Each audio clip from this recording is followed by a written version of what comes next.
Hey everybody, and welcome to this week's episode of The Underdog. I'm Chris Horwoodell, joined by Anshu Khanna, and a little look behind the curtain here. Anshu and I were just talking before we started to record.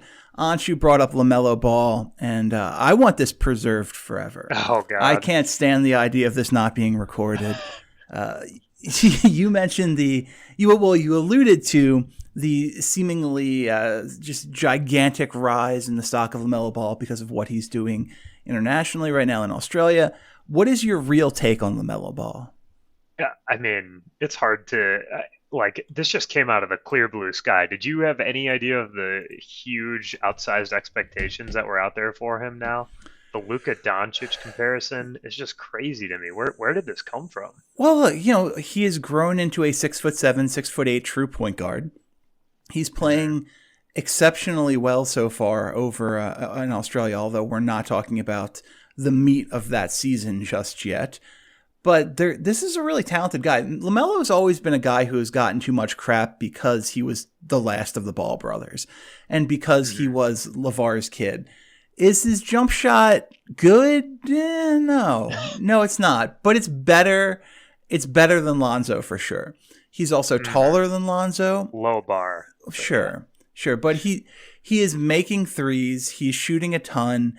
Ever since he got out of that weird big baller brand offense where they just take threes at half court and don't play defense, LaMelo's looked a lot better. Now, do I think? Sorry, go ahead. Sorry, I don't want to get you off your. I just really quickly to interject, just to remember this. He was the one who jacked up like a billion shots that one time, right? Or was that the other That is bro? all of them. Okay, no, the one who, man, didn't he? We were talking about it literally 4 years ago on this show that shot like 50 shots or 60 shots in a game and made like 10. I'm I not sure. I'm not sure if it was LiAngelo or LaMelo, but I okay, feel like that kind of comment could apply to either one of them in basically any of their games. that's right. I'm pretty sure it was Lamelo, but I could be wrong. Anyway, sorry. Go ahead. So, all right, is he the number one pick in the draft? I look a lot. There's a lot of basketball to be played. Basically all of the college season is Yeah. left to be played. I don't know, but I am really, really high on this draft class going into it. James Wiseman is a super talented big man at Memphis. hmm He's Chris Boshi to me. Anthony Edwards is fascinating. If Anthony Edwards comes into Georgia with a consistent jump shot, and by the way, it's week 4 of the NFL season. I didn't think we'd be talking about LaMelo Ball in the NBA draft yet. Here we are because basketball is coming back next week in preseason form. If he comes into Georgia with any kind of jump shot and he measures at 6'4" or above in shoes, which I'm a little bit concerned about because I think he might be in that like 6'2", low 6'3" range. Hmm. He's going to be a contender for the number one pick in the draft. No question. This is a very like kind of, I see Dwayne Wade when he plays, a super big physical guard, hyper athletic. It's just the questions are the secondary skills right now catching up with his physicality. I'm not. I'm not the biggest Cole Anthony guy in the world. I've watched him get outplayed by Nico Mannion a couple of times. I don't. I see a pass. I see a shoot first, shoot second point guard in Cole Anthony. I don't know. I see, and he's in North Carolina, which is interesting because Roy Williams is so hit or miss with how he plays as freshman. On one hand, you have what's his the Portland Trailblazer now. Oh, Nasir yeah, Little, Little. Nasir Little. Yep. He came in and he played basically not at all. I think he played like 14, 15 minutes a game for most of the season. I mean, But you Marvin have Williams, Marvin freshman. Williams. One of the best freshmen in talent that we had seen at that time, and then Sure. yeah, gets benched. And you have 2019 Rookie of the Year candidate, 2020 Rookie of the Year candidate Kobe White, who came in and played a ton for North Carolina last year. So it can go either way. It's just that it's just Cole Anthony find his way onto Roy Williams' good side, and it's difficult for Roy Williams too because if you bring in a guy like Anthony and you don't play him a ton, you run into like a Javon Quinterly situation in Villanova, where hmm you're just not going to get those top point guards anymore. It's just you're not going to get them.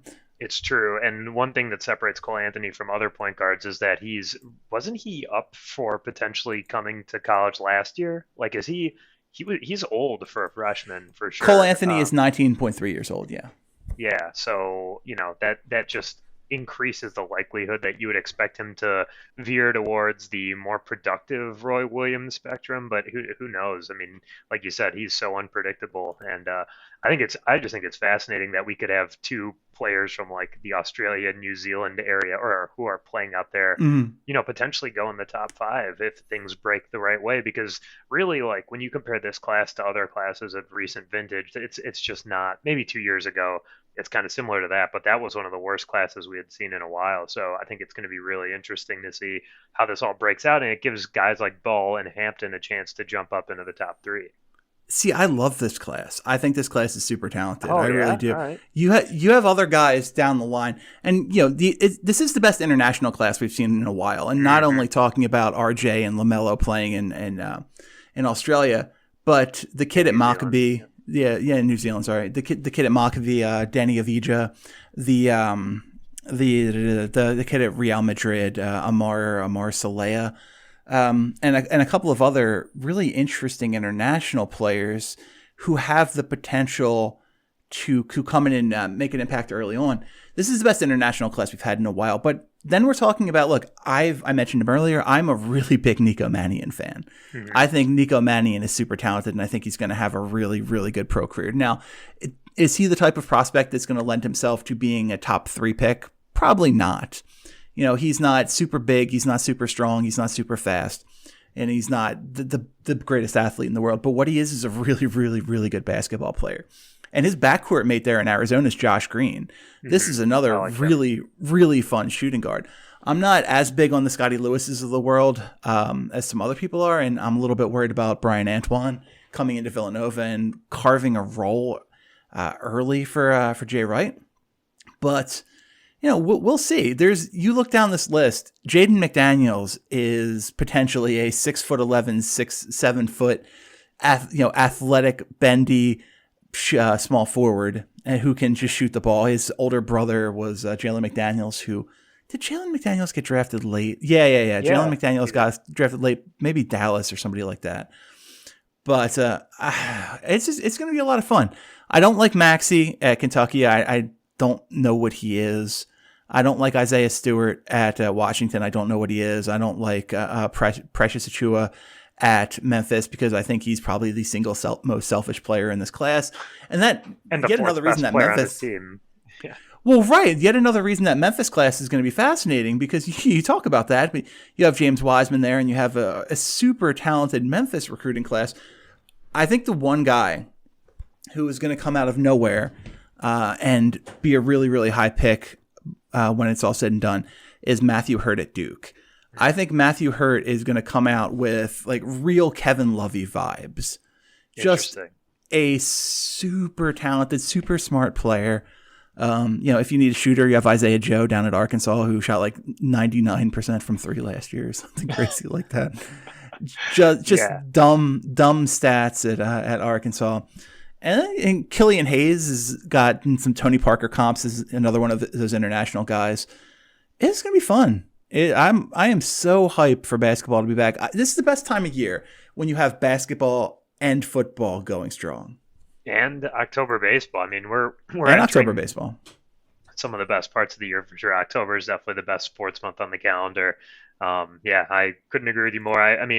I guess my impression of this class is there isn't like that signature guy or a couple guys the way that we had last year, I thought. But, part of that might just be my own fault for not being able to see, some of these players. So I'm pretty excited. I'm very interested to see, whenever you have the conversation amongst, the NCAA players versus international versus, there are international guys that are playing in college basketball this year, like Josh Green, sure, who's Australian. So I just think that it's a really interesting, nuanced discussion that people will be having throughout the season, especially with like the Hampton and Ball thing sort of clouding, the judgment of many of these guys over the course of the next year. Yeah, there's a legitimate chance that 5 guys who aren't playing United States college basketball are going to be drafted in the top 10. That's right. So, and I didn't even mention the other French kid, Theo Maledon, who may be the best of the international prospects this year. So, yeah, it's going to be a lot of fun. I can't wait, but we do have some football to talk about in the meantime.